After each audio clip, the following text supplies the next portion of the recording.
السلام عليكم ورحمة الله وبركاته. الحمد لله رب العالمين والصلاة والسلام على نبينا محمد صلى الله عليه وعلى آله وصحبه ومن تبعهم بإحسان إلى يوم الدين. أما بعد فاتقوا الله عباد الله. അല്ലാഹു സുബ്ഹാനഹു വ തആലയുടെ മഹത്തായ അനുഗ്രഹത്താൽ ഈ വർഷത്തെ വിശുദ്ധ റമദാനിൽ അതിൻ്റെ ആദ്യത്തെ 2 ഭാഗവും പിന്നിട്ടുകൊണ്ട് മൂന്നാമത്തെ ഭാഗത്തിലേക്ക് നമ്മൾ പ്രവേശിച്ചിരിക്കുകയാണ്. അല്ലാഹു സുബ്ഹാനഹു വ തആലയുടെ മഹത്തായ അനുഗ്രഹം നമുക്ക് ലഭിക്കുകയാണെങ്കിൽ ഇനി തുടർന്നുള്ള ദിവസങ്ങൾ ഏറെ മഹത്വമേറിയ ആ ദിനരാത്രങ്ങൾ സൂക്ഷ്മതയോടുകൂടി നമുക്ക് ഉപയോഗിക്കുവാൻ, പ്രയോജനപ്പെടുത്തുവാൻ സാധിക്കും. സഹോദരങ്ങളെ, റമദാനിലെ ഏറ്റവും പ്രാധാന്യമർഹിക്കുന്ന ഘട്ടത്തിലേക്കാണ് നമ്മൾ പ്രവേശിച്ചിട്ടുള്ളത്.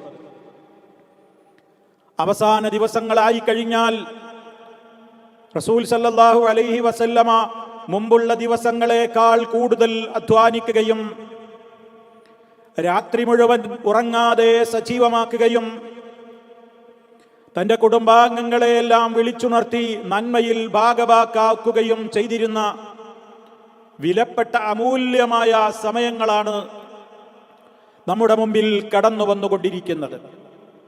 ഖദറിന്റെ രാത്രിയാകുവാൻ ഏറെ സാധ്യതയുള്ള ദിവസങ്ങളാണ് വരാൻ പോകുന്നത്. വിശുദ്ധ റമദാനിലെ അവസാനത്തെ 10 ദിവസങ്ങളിൽ ആദ്യത്തെ ഒറ്റയായി വരുന്ന രാവാണ് 21-ാം രാവ്. പിന്നീട് 23, 25, 27, 29 എന്നിങ്ങനെയാണ് ബാക്കിയുള്ള ഒറ്റയായി വരുന്ന രാവുകൾ. ലൈലത്തുൽ ഖദറിനെ സംബന്ധിച്ചിടത്തോളം നമുക്ക് ചില കാര്യങ്ങൾ അറിയേണ്ടതുണ്ട്.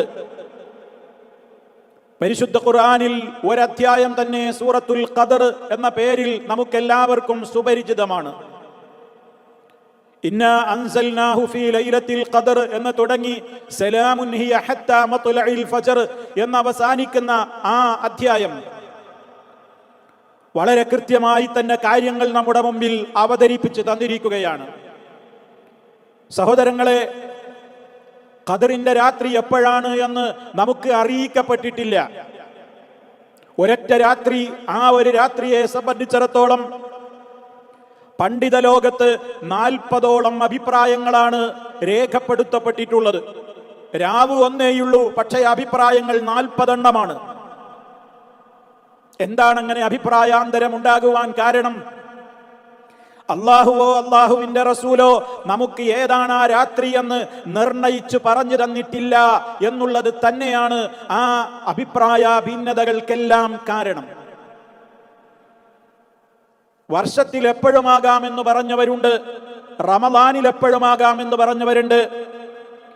അതിൽ തന്നെ റമദാനിലെ അവസാനത്തെ 10, ആ 10-ൽ തന്നെയും ഒറ്റയായി വരുന്ന രാവ്, അതിൽ തന്നെ ഏറെ പ്രധാനം 27-ാം രാവ് എന്നൊക്കെയുള്ള അഭിപ്രായങ്ങൾ ഈ 40 അഭിപ്രായങ്ങളിൽ ചില അഭിപ്രായങ്ങളാണ്. മഹാനായ റസൂലുള്ളാഹി സ്വല്ലല്ലാഹു അലൈഹി വസല്ലമ ആ രാത്രിയെ സംബന്ധിച്ചിടത്തോളം നമ്മളോട് പ്രതീക്ഷിക്കുവാൻ വേണ്ടി പറഞ്ഞത് ഏതാണ് എന്ന് നമ്മൾ ഹദീസുകളിലൂടെ കേട്ടവരും മനസ്സിലാക്കിയവരുമാണ്.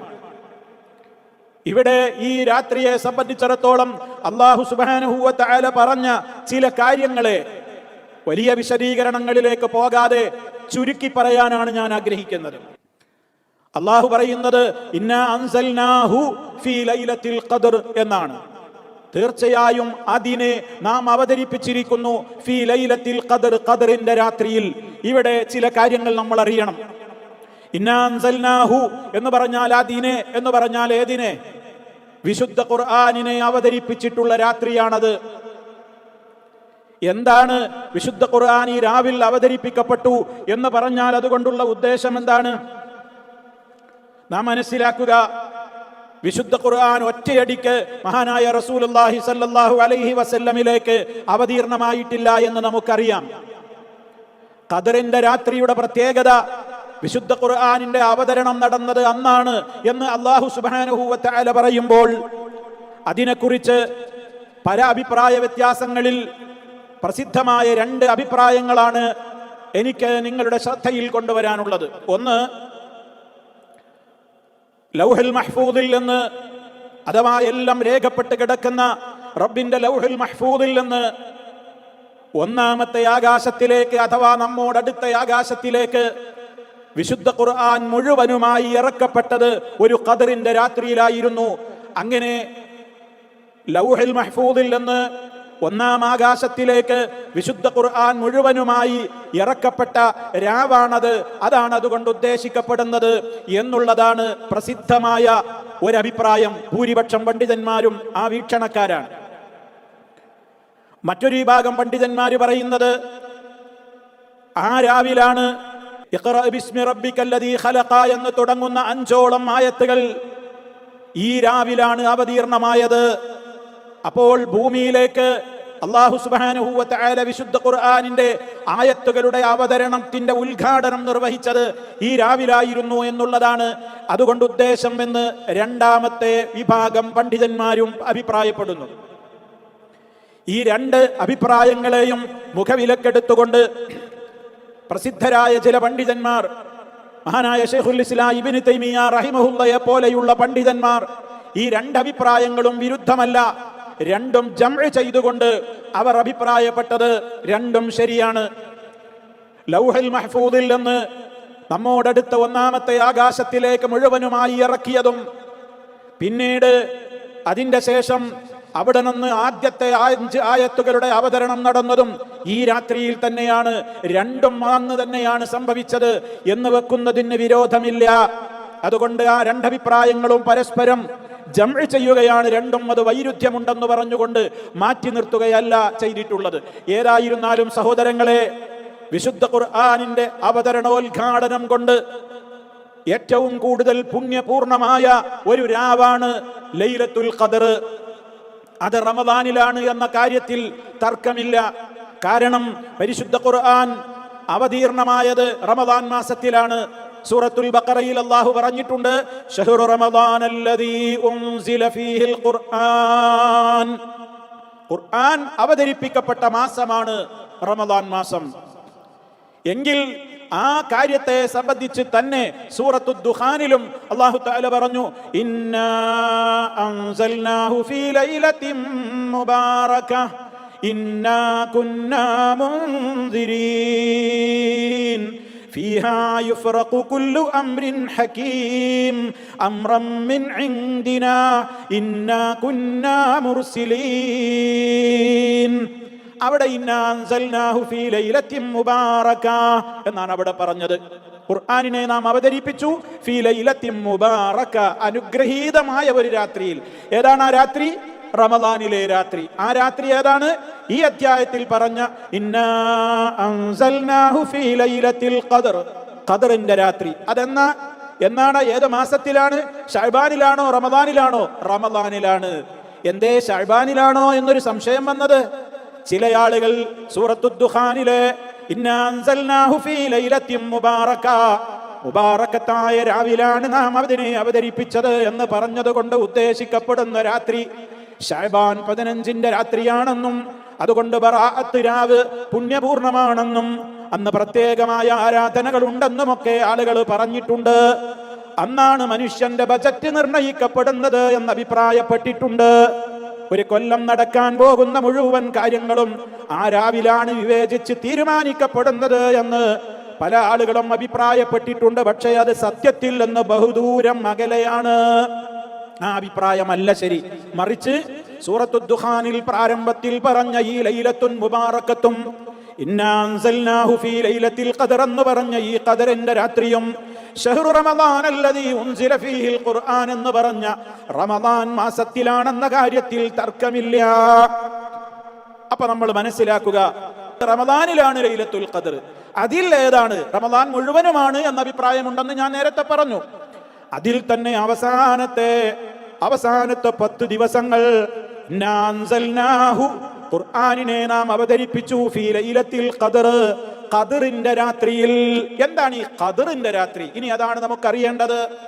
എന്താണ് ആ പേര് വരാൻ കാരണം? ഖദറിന്റെ രാത്രി എന്ന പേര് വന്നത് എന്തുകൊണ്ട്? അറബി ഭാഷയിൽ ആ പദത്തിന് വ്യത്യസ്തങ്ങളായ ഉദ്ദേശങ്ങളുണ്ട്. ഒന്ന്, അതിന്റെ അളമത്ത്, ആ രാത്രിയുടെ മഹത്വമാണ് പറയുന്നത്, ആ രാത്രിയുടെ പവറാണ് പറയുന്നത്, അന്നത്തെ അമൂല്യമായ പ്രത്യേകമായ ആ സമയത്തിന്റെ മേന്മയാണ് അതുകൊണ്ട് ഉദ്ദേശിക്കപ്പെടുന്നത് എന്നഭിപ്രായപ്പെട്ട പണ്ഡിതന്മാരുണ്ട്. മറ്റൊരു വീക്ഷണം എന്തെന്നാൽ, അന്നത്തെ ദിവസമാണ് എല്ലാ കാര്യങ്ങളെയും കണക്കാക്കുന്നത്. അപ്പൊ നിർണയം ചെയ്യുക, കണക്കാക്കുക എന്ന് ഖദറിന് അർത്ഥമുണ്ട്.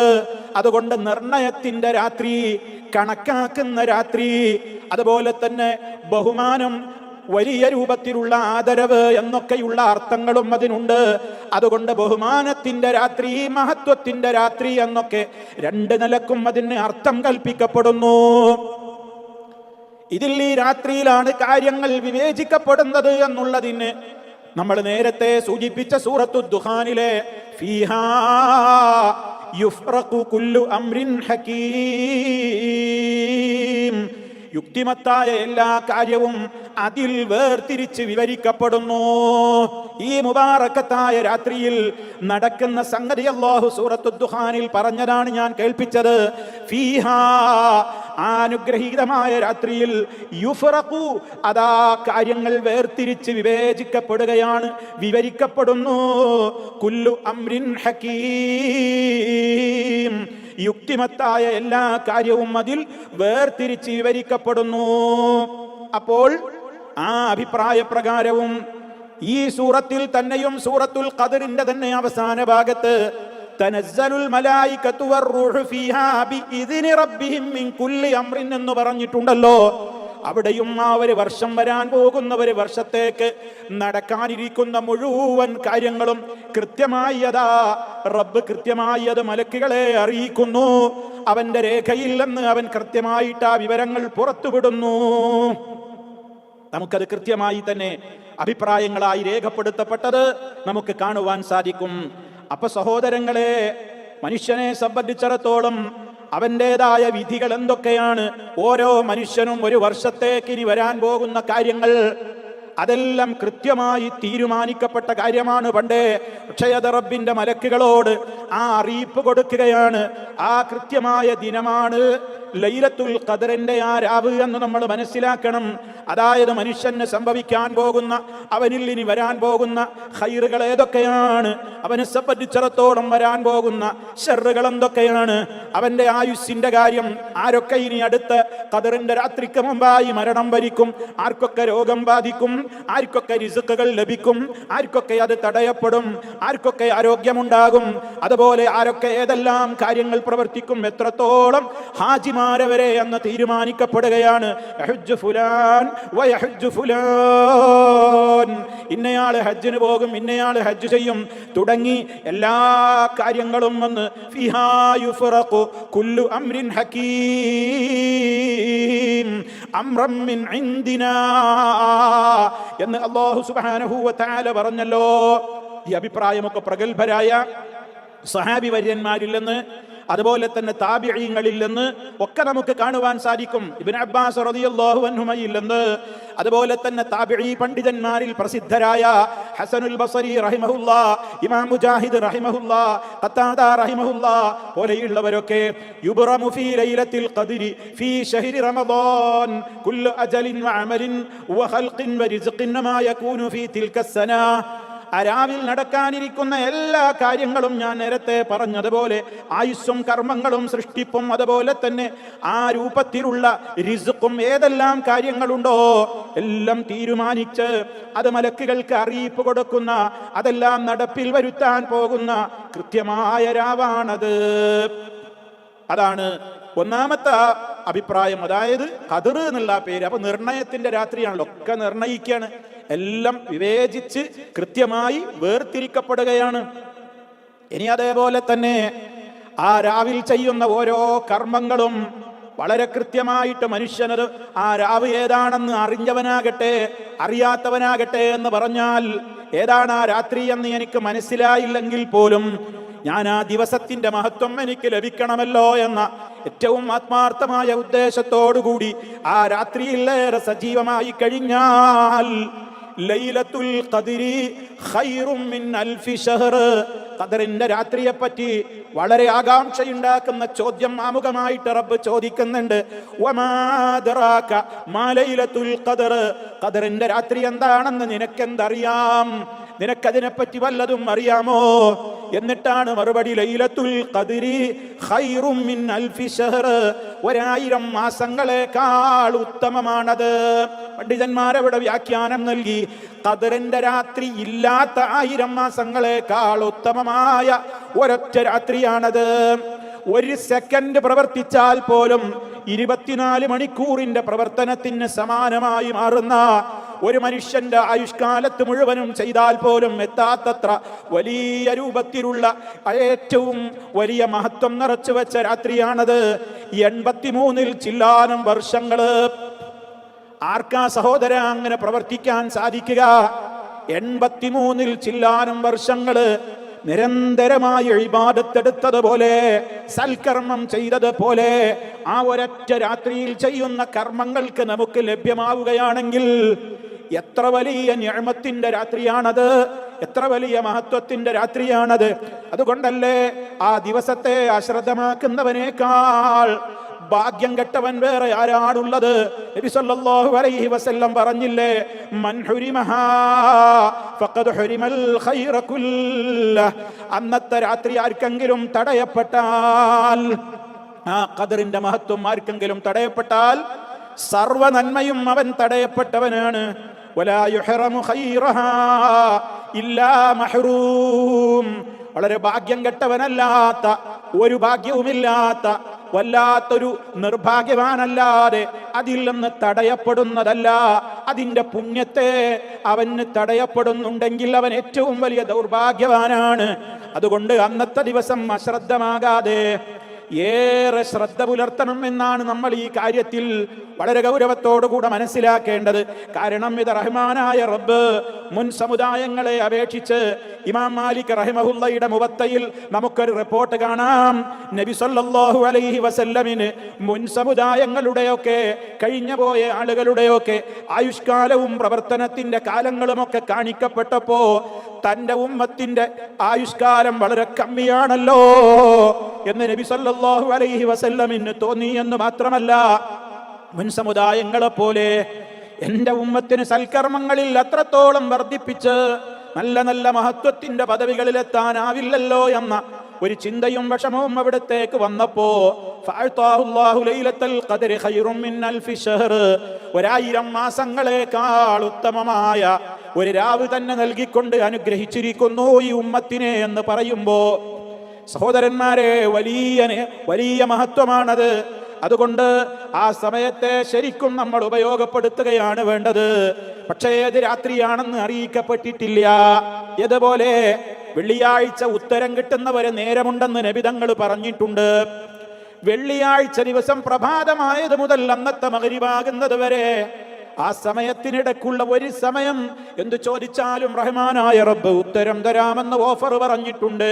പക്ഷേ യുഖല്ലിലുഹാ, നബി സല്ലല്ലാഹു അലൈഹി വസല്ലം ആ സമയത്തെ കുറിച്ച് പറഞ്ഞപ്പോ ആംഗ്യ ഭാഷയിൽ അത് വളരെ കുറഞ്ഞേയുള്ളൂ എന്ന നിലക്ക് പറഞ്ഞല്ലോ. ആ സമയമേതെന്ന് അറിയിക്കപ്പെട്ടതുമില്ല. എന്തിനാണത്? വെള്ളിയാഴ്ചയുടെ പകൽ മുഴുവനും വിശ്വാസികൾ ശരിക്കും ഉണർന്ന് ആത്മാർത്ഥമായി അധ്വാനിച്ച് ദുആ ചെയ്ത് നല്ല കാര്യങ്ങൾ ചെയ്ത് ആ ദിവസം മുതലെടുക്കാൻ തന്നെയാണ്. ഇതേപോലെ ഖദറിന്റെ രാത്രി ഏതാണെന്ന് പറഞ്ഞു തന്നിട്ടില്ല. പക്ഷേ അവസാനത്തെ 10 ദിവസങ്ങളിൽ പ്രതീക്ഷിച്ചോളൂ എന്ന് നബി സല്ലല്ലാഹു അലൈഹി വസല്ലം മൊത്തത്തിൽ പറഞ്ഞിട്ടുണ്ട്. അതിൽ തന്നെയും നിങ്ങൾക്ക് 9 ബാക്കിയുള്ളപ്പോൾ, 7 ബാക്കിയുള്ളപ്പോൾ, 5 ബാക്കിയുള്ളപ്പോൾ, 3 ബാക്കിയുള്ളപ്പോൾ എന്നിങ്ങനെയുള്ള സൂചനകൾ പറഞ്ഞിട്ടുണ്ട്. അതുപോലെ തന്നെ അതിലെ അവസാനത്തെ ഒറ്റയായ രാവുകളിൽ പ്രതീക്ഷിച്ചോളൂ എന്ന റിപ്പോർട്ടുകളും നമുക്ക് കാണുവാൻ സാധിക്കും. ചില സഹാബിമാർ അത് 27-ാം രാവെന്ന് റിപ്പോർട്ട് ചെയ്തതായിട്ടും കാണുവാൻ സാധിക്കും. മൊത്തത്തിൽ പരിശോധിച്ചു നോക്കിയാൽ ഏതെന്ന് നിർണയിക്കപ്പെട്ടിട്ടില്ല. അവസാനത്തെ 10-ൽ ഒറ്റയായി വരുന്ന രാവുകളിൽ അതിൽ തന്നെയും 21-ഉം അതുപോലെ തന്നെ 27-ഉം ഒക്കെ പ്രധാനമാണ്. എന്നിങ്ങനെയൊക്കെ നമുക്ക് വിചാരിക്കാമെന്നുള്ളതല്ലാതെ ഇന്ന രാത്രിയാണെന്ന് ഉറപ്പിച്ചു പറയാൻ ഒരാളെ കൊണ്ടും സാധ്യമല്ല. അത് തന്നെയും അവസാനത്തെ 10-ൽ മുഴുവനും പ്രതീക്ഷിക്കണം എന്ന് പറയുമ്പോ 21-ാം രാവ് കഴിഞ്ഞാൽ പിന്നെ ആരും ഇന്ന് 22 നാളെ, അതുകൊണ്ട് അതത്ര കാര്യമാക്കണ്ടെന്നൊക്കെ വിചാരിച്ചുകൊണ്ട് അശ്രദ്ധമാകരുതേ. പിന്നെ 23-ാം രാവ് നോക്കിയാ മതി എന്ന് ചിന്തിക്കരുത്. ഈ ഇരട്ടയായ രാവുകളിലും വരാം. പണ്ഡിതന്മാരത് പ്രത്യേകമായി പറയുന്നുണ്ട്. ചിലപ്പോ 30 തികയുന്ന മാസങ്ങളിൽ ചിലപ്പോ ഇരട്ടയായ രാവുകളിലാവാം. 29 വരുന്ന രാവുകളിൽ ചിലപ്പോ ഒറ്റയായ രാവുകളിലാവാം. അതൊന്നും നമുക്ക് പറയാനാവില്ല. ഒരു വർഷം ഒറ്റയായ രാവിലാണെങ്കിൽ ചിലപ്പോൾ അടുത്ത വർഷം വേറൊരു രാവിലായിരിക്കാം. ഒറ്റയായ രാവുകൾ തന്നെ വർഷം തോറും മാറിയേക്കാം. ചിലപ്പോൾ ഇരട്ടയായ രാവിലും വന്നേക്കാം. നമ്മൾ എന്ത് ചെയ്യണം? നമ്മൾ എന്താണ് പ്രവർത്തിക്കേണ്ടത്? മുഴുവൻ രാവുകളും അതുമായി അവസാനത്തെ 10 ദിവസങ്ങളും ഒരു കാര്യത്തിൽ പോലും അശ്രദ്ധയില്ലാതെ നന്മയിലേക്ക് നമ്മൾ മുന്നേറണം. ഇൽതമിസൂഹാ ഫിൽ അശ്രിൽ അവാഖിരി മിൻ റമദാൻ. റമദാനിലെ അവസാനത്തെ 10-ൽ നിങ്ങൾ അതിനെ പ്രതീക്ഷിച്ചോളൂ. കണ്ടോ? അപ്പൊ അവസാനത്തെ 10-ൽ എന്ന് പറയുമ്പോ അതിൽ ഒറ്റരാവും പെട്ടു, ഇരട്ടരാവും പെട്ടു. ഇനി അതിൽ തന്നെയും പ്രത്യേകം പറഞ്ഞതാണ്, ഒറ്റയായ രാവുകളിൽ നിങ്ങൾ പ്രതീക്ഷിച്ചോളൂ. എന്നും റിപ്പോർട്ടിലുണ്ട്. അവസാനം വരുന്ന 7 രാവുകളിൽ പ്രതീക്ഷിച്ചോളൂ എന്നും അഭിപ്രായമുണ്ട്. അപ്പോൾ അതിലും വരുന്നുണ്ട് ഇരട്ടരാവെന്ന് മനസ്സിലാക്കണം. ഇനി അവസാനത്തെ രാത്രിയാകുമോ അതും നമുക്കറിയില്ലല്ലോ, നമുക്കറിയില്ല. അതുകൊണ്ട് ഇന്ന രാവാണെന്ന് കണക്ക് കൂട്ടിയിട്ട് അന്ന് മാത്രം പള്ളികളിൽ തിക്കും തിരക്കും, അന്ന് മാത്രം സൽക്കർമ്മങ്ങൾ, അന്ന് മാത്രം ഒരു പ്രത്യേകമായ കാര്യങ്ങൾ അങ്ങനെ ചെയ്യരുത്. എല്ലാ രാവുകളിലും അധ്വാനിക്കണം. പക്ഷേ പ്രതീക്ഷിക്കാവുന്ന പ്രത്യേക രാവുകളിൽ പ്രത്യേകം ഒരു പക്ഷേ സംഭവിച്ചേക്കാമോ എന്ന നിലക്ക് കൂടുതൽ നമുക്ക് അധ്വാനിക്കാം. ഏറ്റവും ശ്രദ്ധ കാണിക്കണം. അന്നത്തെ മഗ്രിബ് മുതൽക്ക് തുടങ്ങിക്കോ. അഥവാ ഒരു രാത്രിയാണ് ലൈലത്തുൽ ഖദർ, ഖദറിന്റെ രാത്രി. അപ്പൊ രാവ് തുടങ്ങുന്നത് അസ്തമനത്തോടു കൂടെയാണ്. അന്നത്തെ മഗ്രിബ് മുതൽക്കേ ആരംഭിച്ചോളൂ. ബാങ്ക് കേൾക്കുന്നത് മുതൽക്കതാ ആ ബാങ്കിന് ഇജാബത്ത് പറഞ്ഞുകൊണ്ട് അന്നത്തെ ദിവസം അത് നഷ്ടപ്പെടുത്തല്ലേ. ബാങ്കിന് ഉത്തരം പറയുന്നത് എത്രത്തോളം മഹത്വമുള്ളതാണ്. ശ്രദ്ധിച്ചു കേട്ട് ഉത്തരം പറയ. ശേഷം നബിതങ്ങളുടെ മേലിൽ സ്വലാത്ത് ചൊല്ല്. ശേഷം അല്ലാഹുവിനോട് ആ പ്രാർത്ഥന നിർവഹിക്ക്. പരലോക കോടതിയിൽ റബ്ബിന്റെ അടുക്കൽ മഹാനായ നബി സല്ലല്ലാഹു അലൈഹി വസല്ലമിന്റെ റെക്കമെൻഡ് കിട്ടാനത് കാരണമാകും എന്ന് പറഞ്ഞത് ഈ 83 വർഷത്തേക്കാൾ കൂടുതൽ പുണ്യകരമായ ഈ രാവിലെ അത് നമുക്ക് ചെയ്യാനായാലോ. അതുകൊണ്ട് അന്നത്തെ ബാങ്ക് മുതൽക്ക് തന്നെ തുടങ്ങ്. അത് കഴിഞ്ഞ് ആ ബാങ്കിന്റെ ഇജാബത്തും പ്രാർത്ഥനയും കഴിഞ്ഞു. മഗ്രിബിന്റെ മുമ്പ് തൊട്ട് മുമ്പ് 2 റക്അത്ത് സുന്നത്തുണ്ടല്ലോ. അത് റവാത്തിബായ ശക്തിയായ സുന്നത്തല്ലെങ്കിലും നബി സല്ലല്ലാഹു അലൈഹി വസല്ലം പറഞ്ഞിട്ടുണ്ടല്ലോ, നിങ്ങൾ മഗ്രിബിന്റെ മുമ്പ് നിസ്കരിച്ചോളൂ, ഉദ്ദേശിക്കുന്നവർക്ക് അത് ചെയ്യാം. അപ്പോൾ അതും വന്ന് നഷ്ടപ്പെടുത്തണ്ട. കാരണം ഖദറിന്റെ രാത്രിയാവാൻ ചാൻസ് ഉള്ള രാവല്ലേ, അവസാനത്തെ 10-ലെ രാവുകളല്ലേ. ശേഷമതാ ജമാഅത്ത് നഷ്ടപ്പെടുത്തരുത്. നമ്മൾ നോമ്പ് തുറക്കുന്ന തിരക്കിലായിരിക്കും. നോമ്പ് തുറക്കുമ്പോ ഒരുപക്ഷെ ബാങ്ക് അന്ന് ചിലപ്പോ കേട്ടോളണമെന്നില്ല. അതുകൊണ്ട് അന്നത്തെ ദിവസം ബാങ്ക് കേൾക്കാൻ ശ്രമിക്ക്. കാരക്ക വായിലിട്ട് ചവച്ചുകൊണ്ട് തന്നെയും നമുക്ക് ബാങ്കിന് ഇജാബത്ത് പറയാമല്ലോ. അതുപോലെ തന്നെ ആ ജമാഅത്തിന്റെ അന്നത്തെ ദിവസം 1-ാമത്തെ സഫ് തന്നെ കിട്ടുമോ എന്ന് നോക്കിക്കോ. ഇമാമിന്റെ കൂടെ തക്ബീറത്തുൽ ഇഹ്റാമിൽ തന്നെ തുടരാൻ പറ്റുമോ എന്ന് നോക്കിക്കോ. അങ്ങനെ അന്നത്തെ ദിവസം അതാ ഫർള് നിസ്കാരം കഴിഞ്ഞു, അതിന്റെ അദ്കാറുകൾ ഒരിക്കലും മുടക്കണ്ട, ശേഷമുള്ള ദിക്റുകൾ മുടക്കണ്ട. ജമാഅത്തിന് വീണ്ടും ഇശായിന് എത്തിക്കോ. ഇശായിന്റെ മുമ്പേ ബാങ്ക് വിളിക്ക് മുമ്പേ എത്തിക്കോ. ബാങ്കിന് ഇജാബത്ത് പറഞ്ഞോ, ഉത്തരം പറഞ്ഞോ. ഇശാ നിസ്കാരത്തിന്റെ മുമ്പുള്ള സുന്നത്ത് നിസ്കരിച്ചോ. ബാങ്കിന്റെയും ഇഖാമത്തിന്റെയും ഇടക്ക് ഏത് ബാങ്ക് ഇഖാമത്തുകൾക്കിടയിലും 2 റക്അത്തുണ്ട്. അതുകൊണ്ട് ഇശായിന്റെ മുമ്പ് റവാത്തിബ് സുന്നത്ത് ഇല്ലെങ്കിലും ഈ 2 റക്അത്ത് അപ്പോഴും നമുക്ക് നിസ്കരിക്കാം. ഇനി ഇശാ ജമാഅത്തും എത്രത്തോളം പ്രാധാന്യമാണ്. ഏത് രാവുകളിലും ആരെങ്കിലും ഇമാമിന്റെ കൂടെ ജമാഅത്തായി കൊണ്ട് ഇശാ നിസ്കരിച്ചാൽ അവൻ പകുതി രാത്രി നിസ്കരിച്ചവനെ പോലെ സുബഹിക്ക് ജമാഅത്തായി കൊണ്ട് ഇമാമിനോടൊപ്പം നിസ്കരിച്ചാൽ രാവ് മുഴുവനും നിസ്കരിച്ചവനെ പോലെ എന്ന് മറ്റു രാവുകളിൽ പോലും നബി സല്ലല്ലാഹു അലൈഹി വസല്ലമ പഠിപ്പിച്ച, മറ്റു കാലങ്ങളിൽ മറ്റു മാസങ്ങളിലെ രാവുകളിൽ പോലും അള്ളാഹുവിന്റെ റസൂല് പഠിപ്പിച്ച ഏറ്റവും പുണ്യകരമായ ആ 2 ജമാഅത്തുകളുടെയും കാര്യത്തിൽ ശ്രദ്ധിക്കുമ്പോ അത് റമദാനിന്റെ ഈ അവസാനത്തെ നാളുകളിലാകുമ്പോൾ സാധുക്കളായ നമുക്ക്, ആയുസ് കുറഞ്ഞ ആരോഗ്യം കുറഞ്ഞ നമുക്ക്, റബ്ബേ അതെങ്ങാനും അതിൽ പെട്ടുപോയിട്ടുണ്ടെങ്കിൽ നമുക്ക് എത്ര വലിയ നേട്ടമാണ് ലഭിക്കാൻ പോകുന്നത്. അതല്ല, രാവ് തടയപ്പെട്ടുവെങ്കിൽ നമ്മേക്കാൾ വലിയ ദൗർഭാഗ്യവാന്മാർ വേറെ ആരുണ്ട്? അള്ളാഹു കാത്തിരക്ഷിക്കുമാറാകട്ടെ. അപ്പൊ സഹോദരന്മാരെ, അത് നമ്മൾ കൃത്യമായി തന്നെ മനസ്സിലാക്കണം. അപ്പോൾ ഈ രാവ് ഏതെന്ന് അറിയിക്കപ്പെടാത്തത് നമുക്കൊരു ഖൈറാണെന്ന് വിചാരിച്ചോളണം. അത് നമുക്ക് സമുദായത്തിനൊരു ഗുണമാണ്. നബി സല്ലല്ലാഹു അലൈഹി വസല്ലമ അവിടുത്തേക്ക് ഒരിക്കൽ ഈ രാത്രി ഏതാണെന്നുള്ള അറിയിപ്പ് കിട്ടിയിട്ട് അള്ളാഹുവിന്റെ റസൂൽ അത് ഉമ്മത്തിനോട് സന്തോഷത്തോടെ പറഞ്ഞു കൊടുക്കാൻ വേണ്ടി പുറപ്പെട്ടു വന്ന ഒരു ചരിത്രം ഹദീസിലുണ്ട്. ഖറജ്തു ലിയുഖ്ബിറകും ബിലൈലത്തിൽ ഖദ്രി, ഖദറിന്റെ രാത്രിയെ കുറിച്ച് നിങ്ങളോട് പറഞ്ഞു തരാൻ വേണ്ടി ഞാൻ പുറപ്പെട്ടു വന്നതാണ്. ഫതലാഹാ ഫുലാനുൻ വ ഫുലാൻ, അങ്ങനെ ഇന്ന ആളുകളൊക്കെ തമ്മിൽ ശണ്ട കൂടുകയും വഴക്ക് കൂടുകയും വക്കാണത്തിലേർപ്പെടുകയും ചെയ്തപ്പോൾ ആ സമയത്ത് ഞാൻ അങ്ങോട്ട് ശ്രദ്ധിച്ച് അവരുടെ ബഹളത്തിലേക്ക് എൻ്റെ മനസ്സങ്ങ് വന്നപ്പോ ഫറുഫിയത്ത്, ആ വിവരം അങ്ങ് ഉയർത്തപ്പെട്ടു. പിന്നെ എനിക്ക് ആ വിവരം പിന്നെ ഓർമ്മയില്ലാതെയായി. റബ്ബതങ്ങ് ഉയർത്തിക്കളഞ്ഞു. അതുകൊണ്ട് ആ ദിവസം ഏതാന്ന് പറഞ്ഞില്ല. അതിലൊരു ഖൈറുണ്ട്. വഅസാൻ യകൂന ഖൈറൻ ലക്കും, അത് നിങ്ങൾക്ക് ഖൈറായേക്കാം എന്ന് നബി തങ്ങൾ ചേർത്ത് പറഞ്ഞു. ഇവിടെ നമ്മളൊരു പോയിന്റ് മനസ്സിലാക്കണം. വിശദീകരിച്ചപ്പോൾ പണ്ഡിതന്മാര് പറഞ്ഞൊരു കാര്യം സാന്ദർഭികമായിട്ട് ഓർമ്മപ്പെടുത്തണം. അതെന്താണ്? പല ഖൈറുകളും നമുക്ക് തടയപ്പെടും. എപ്പോ? തർക്കത്തിന്റെയും വഴക്കിന്റെയും അതുപോലെയുള്ള ബഹളങ്ങൾക്കും നമ്മൾ ഉണ്ടാക്കി തീർക്കുമ്പോ അത് സമൂഹത്തിന് പലപ്പോഴും ആ വ്യക്തികൾക്കെങ്കിലും ചില പ്രത്യേകമായ നിലക്ക് പല ഷർറുകളും അതുകൊണ്ടുണ്ട്. അപ്പൊ ബഹളം കാരണത്താൽ ചിലപ്പോൾ പല നന്മകളും നമുക്ക് അറിയാതെ പോകും, പല ഇൽമുകളും തടയപ്പെടും. ഇവിടെ കണ്ടോ, ആളുകൾ ബഹളം കൂട്ടിയപ്പോ അള്ളാന്റെ റസൂൽ അത് മറന്നുപോയി, അത് അള്ള മറപ്പിച്ചു കളഞ്ഞു, അതവിടെ പറയേണ്ടതില്ല. എന്നാ പിൽക്കാലത്ത് ആളുകൾക്ക് അത് ഖൈറാണ് എന്ന് പറഞ്ഞത് എന്താ? ആ സമയം ഏതാണെന്ന് അറിയിച്ചു കഴിഞ്ഞാൽ ആളുകൾ ആ ദിവസം മാത്രം, ഇന്ന് ചില ആളുകൾ 27-ാം രാവിന് തിരക്കൂട്ടുന്നത് പോലെ 27-ാം രാവ് കഴിഞ്ഞാൽ പിന്നെ ആളുകളൊക്കെ എന്താണ് പിരിച്ചുവിടും. പിന്നെ അവരെ റമദാൻ കഴിഞ്ഞു. 27-ാം രാവോടുകൂടെ പള്ളികളും എല്ലാം കാലിയാകലാണ് സാധാരണ. അങ്ങനെയല്ല വേണ്ടത്. 29-ാം രാവ്, 30-ാം രാവുണ്ടെങ്കിൽ 30-ാമത്തെ രാവ് വരെ പ്രതീക്ഷിച്ചോളണം.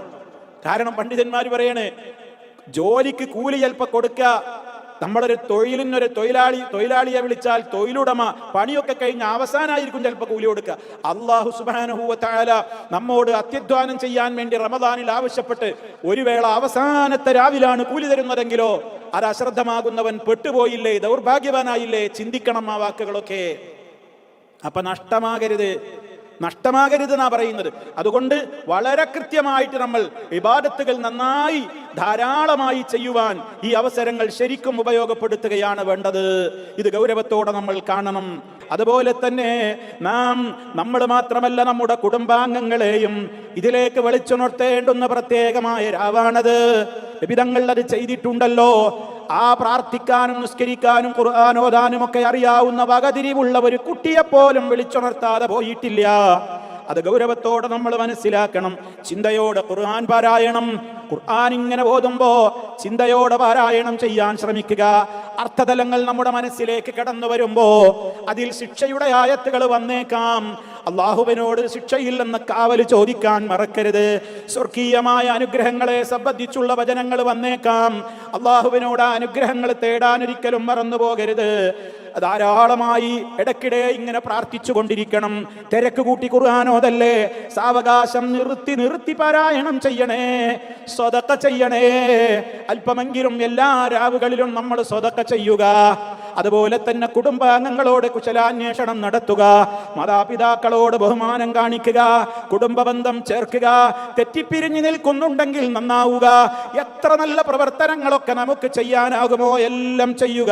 കാരണം 1000 മാസങ്ങളെക്കാൾ നമുക്ക് ചെയ്തു തീർക്കാവുന്ന രൂപത്തിലുള്ള പ്രവർത്തനങ്ങൾക്ക് തുല്യമായത് ഒരൊറ്റ രാവിൽ കിട്ടുമെന്ന് വന്നാൽ റബ്ബേ അതെത്ര ഭാഗ്യമാണ് നമുക്ക്. അത് തടയപ്പെട്ടാലോ എത്ര വലിയ നിർഭാഗ്യമാണ് അതുകൊണ്ട് സംഭവിച്ചു പോകുന്നത്. അതുകൊണ്ട് ഗൗരവത്തോടെ നമ്മൾ ഇത് കാണണം.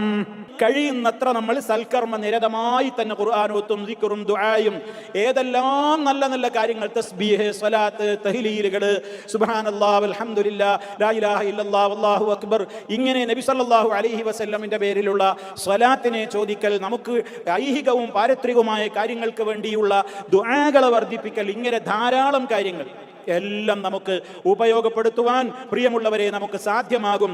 അതുകൊണ്ട് ഈ ദിവസങ്ങളിൽ അല്ലാഹു സുബ്ഹാനഹു വ തആലയുടെ മലക്കുകൾ ആ രാവിലെ ഇങ്ങനെ തനസ്സലുൽ മലായികത്തു വറൂഹു ഫീഹാ, ആ രാത്രിയിൽ ജിബ്രീൽ തനസ്സലുൽ മലായികത്തു മലക്കുകൾ ഇറങ്ങും.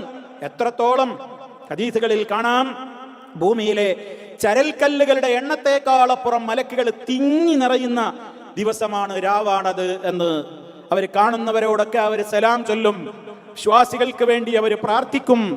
വിശ്വാസികളുടെ പ്രാർത്ഥനകൾ കേട്ടവരും ആമീൻ പറയും. വറൂഹു എന്ന് പറഞ്ഞൊരു ജിബ്രീൽ അലൈഹിസ്സലാമാണ്. അതല്ലാതെ മരിച്ചുപോയവരുടെ റൂഹുകൾ നമ്മുടെ പുരയിലേക്ക് കയറി വരും എന്നല്ല. ചില ആൾക്കാരൊക്കെ അങ്ങനെയും പറയുന്നുണ്ട്, മലക്കുകളും വരും, നമ്മുടെ വീട്ടിൽ നിന്ന് മരിച്ചുപോയ റൂഹുകളൊക്കെ വരുമെന്നും, അങ്ങനെ നമ്മുടെ വീടിന്റെ ഉമ്മറപ്പടിയിൽ നിന്നുകൊണ്ട് ഞങ്ങൾക്കും വല്ലതും തരണേ എന്നൊക്കെ ആവശ്യപ്പെടുമെന്നൊക്കെ. അങ്ങനെ കൊല്ലത്തിൽ 5-6 തവണ അങ്ങനെ മരിച്ചുപോയവരുടെ ആത്മാക്കൾ നമ്മുടെ വീടുകളിലേക്ക് സന്ദർശനം നടത്തുമെന്നൊക്കെ പറയുന്ന അന്ധവിശ്വാസം പ്രചരിപ്പിക്കുന്ന കക്ഷികളുണ്ട്. ഒരു പ്രമാണത്തിന്റെയും പിൻബലം അതിനില്ല. അത് സാന്ദർഭികമായി ഓർമ്മപ്പെടുത്തുകയാണ്. മറിച്ച് അല്ലാഹുവിന്റെ മലക്കുകൾ, നേതൃത്വം ജിബ്രീലും, തനസ്സുലുൽ മലായികത്തു വറൂഹു ഫീഹാ ബിഇദ്നി റബ്ബിഹിം മിൻ കുല്ലി അംരിൻ, എല്ലാ കൽപ്പനകളും റബ്ബിന്റെ ഓർഡറുകളുമായിട്ടാണ് അവർ ഇറങ്ങി വരുന്നത്. റബ്ബിന്റെ തീരുമാനങ്ങളൊക്കെ നടപ്പിൽ വരുത്താൻ അവരിറങ്ങി വരികയാണ്. സലാം, ആ രാവ് മുഴുവനും ശാന്തിയുടെയും സമാധാനത്തിന്റെയും രാത്രിയാണ്. അന്നൊരു എല്ലാ ഷെറുകളുമില്ലാതെ നീങ്ങുന്ന പ്രത്യേകം പവിത്രമായ രാവാണത്. അത് ഫജറിന്റെ പുലരി വരെ, അഥവാ പുലരി വരെ സലാമുൻ ഹിയ ഹത്താ മത്ലഇൽ ഫജ്ർ നീണ്ടു നിൽക്കും എന്നാണ് അല്ലാഹു സുബ്ഹാനഹു വ തആല നമുക്ക് പഠിപ്പിച്ചു തന്നിട്ടുള്ളത്. അതുകൊണ്ട് ഏറ്റവും സജീവമായി ആ ദിവസത്തെ ഏതാണ് ദിവസം എന്നറിയില്ല, അതുകൊണ്ട് വരുന്ന ദിവസങ്ങളെ മുഴുവനും ആ രാത്രികൾ പ്രത്യേകിച്ചും നമ്മൾ വളരെ കാര്യഗൗരവത്തിലെടുത്ത്, ഒരിക്കലും എനിക്കതിൽ ഒരു സെക്കൻഡും വെറുതെയായിക്കൂടാ എന്ന നിലക്ക് നാം ശരിക്കും ഉപയോഗപ്പെടുത്തുക. നിയ്യത്ത് പ്രത്യേകമാണ്. അഥവാ ഈ സൽക്കർമ്മങ്ങൾ കൊണ്ട് ധന്യമാക്കണം എനിക്ക്. ഇനി എന്തെങ്കിലും നിലക്ക് ഒരല്പം രാവിലെ ഉറങ്ങിപ്പോയാൽ തന്നെയും സൽക്കർമ്മം ചെയ്യണം എന്ന നിലക്കല്ലേ അവൻ കിടന്നുറങ്ങിയത്. അവൻ ഉറങ്ങിപ്പോയില്ലേ, അതും അവന്റെ പുണ്യകർമ്മമായി മാറുമെന്ന് പണ്ഡിതന്മാർ രേഖപ്പെടുത്തിയിരിക്കുകയാണ്. നമ്മുടെ നിയ്യത്തിന് അത്രത്തോളം പ്രാധാന്യമുണ്ട്. അതുകൊണ്ട് ഉണരുക, ഏറ്റവും കഠിനാധ്വാനം ചെയ്യുക. ഖദറിന്റെ രാത്രി നഷ്ടപ്പെടരുത് നമുക്ക്. അത് നൽകപ്പെടുന്ന സൗഭാഗ്യവാന്മാരുടെ കൂട്ടത്തിൽ റഹ്മാനായ റബ്ബ് നമ്മെ ഓരോരുത്തരെയും ഉൾപ്പെടുത്തി അനുഗ്രഹിക്കുമാറാകട്ടെ. അല്ലാഹു സുബ്ഹാനഹു വ തആലയുടെ എല്ലാവിധ അനുഗ്രഹങ്ങളും നമ്മെല്ലാവരിലും അവൻ ചൊരിഞ്ഞു തരുമാറാകട്ടെ. അല്ലാഹുമ്മ ആതി അൻഫുസനാ തഖ്വാഹാ വസക്കിഹാ അൻത ഖൈറു മൻ സക്കാഹാ. അല്ലാഹുമ്മ ആതി അൻഫുസനാ തഖ്വാഹാ വസക്കിഹാ അൻത ഖൈറു മൻ സക്കാഹാ. അല്ലാഹുമ്മ തവഫനാ മുസ്ലിമീൻ വഅൽഹിഖ്നാ ബിസ്സാലിഹീൻ വൽഹംദുലില്ലാഹി റബ്ബിൽ ആലമീൻ. വസ്സലാമു അലൈക്കും വറഹ്മത്തുള്ളാഹി വബറകാതുഹു.